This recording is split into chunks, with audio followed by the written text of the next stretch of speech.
Bilen qancha? Aka 5 milyon, 10 da berdi. Qaradengiz qancha? Bu ham 10 milyon, bundan 10 da berdi. Televizor qancha? 15 milyon, bundan 10 da berdi. Shunaqa bu dunyodan sotdi. Chiqib ketdi, undan keyin haligi odam kelmiş. Otaxon, qo'lda hassa. Keyin aylanib kelib, bitta yog'ochdan yasalgan hassan olib boribdi. Bolam hassan ish qildiradi. Aka, buni aytishga beraman. 10 ming so'm xolos. Juda qimmat edi. 5 ming beryapti.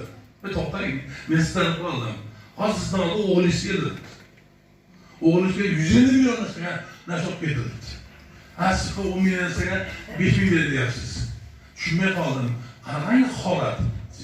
Men tushunmaysan, tushunib oldim. Uni otasi bor dedi.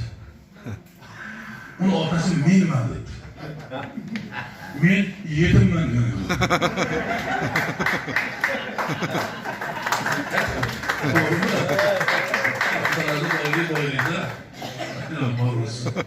Bundan olsun kendi oylar.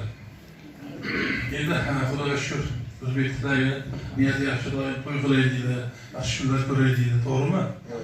Farzandni uylay, joylay deydi, shunaqa yo'llar ekan.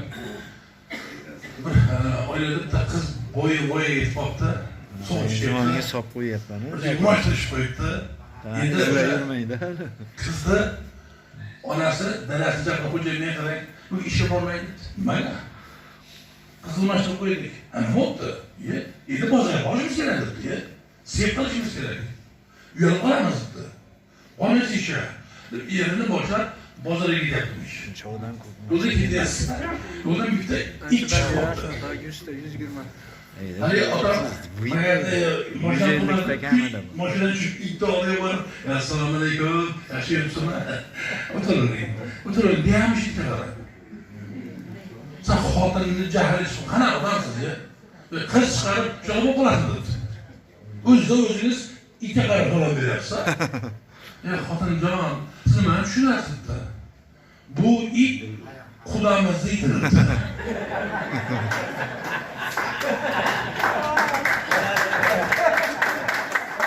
Xotindan tushib, assalomu alaykum, o'tiringlar dedi.